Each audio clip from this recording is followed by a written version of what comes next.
Oh hey, it's an addendum on the video I uploaded yesterday because I don't like misinformation floating around there, and I feel like I didn't lean into the issue with these adapters not properly supporting a 4:3 aspect ratio on a 4:3 resolution on here. I just glossed over and went, oh, they suck.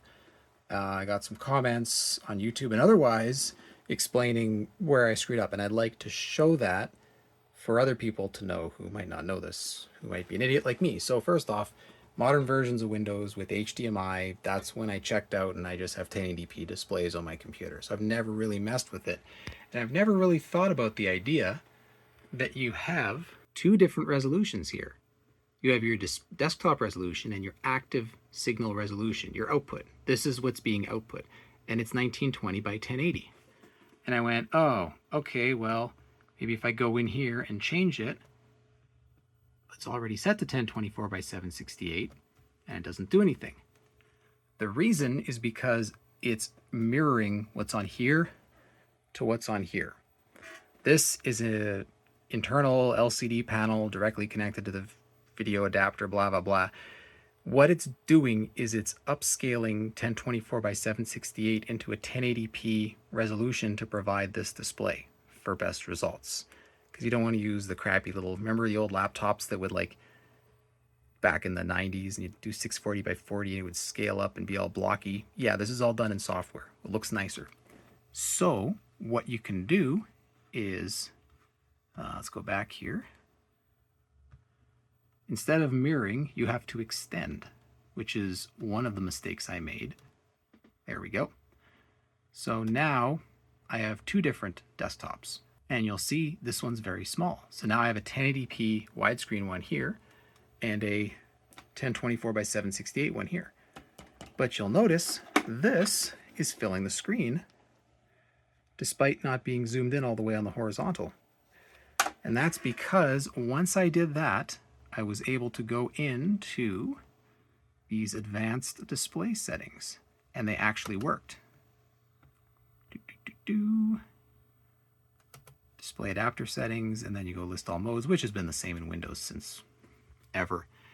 And I had to go and select this again. It was selected, but I had to select it, hit OK, and apply for it to actually change the output resolution from 1920 by 1080. It's still defaulted to that for the HDMI. But now we have this, and we have this, and I can go and take this window, move it over here, and there we go. So I just wanted to make a note here that you can in fact get these display adapters to properly, or converters, to properly show 4:3. My complaint was more when you use things like a Chromecast and sort of dedicated devices, that nowadays when you get a new version or one that's, say, just casting from your phone, you don't have the option for selecting 4:3 because the assumption is that every TV nowadays is 16:9. That's sort of the assumption, or can handle 16:9 and has built-in settings for stretching, skewing, doing whatever you want. That said, I think this was all for naught. As you'll recall, the whole point of this was so that I could have a Chromecast that would show 4:3 content correctly. So as you see, I've got it connected here. It's cutting off nicely for 4:3. If I go here, oh, did you just shut off? Don't shut off.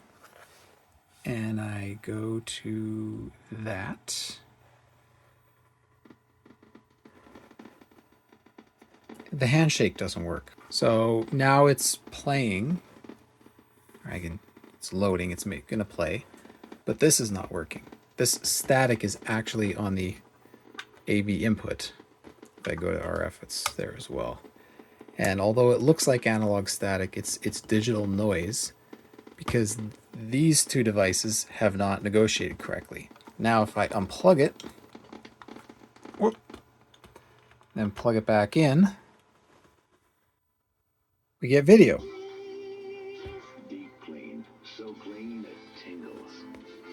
Let's pause that.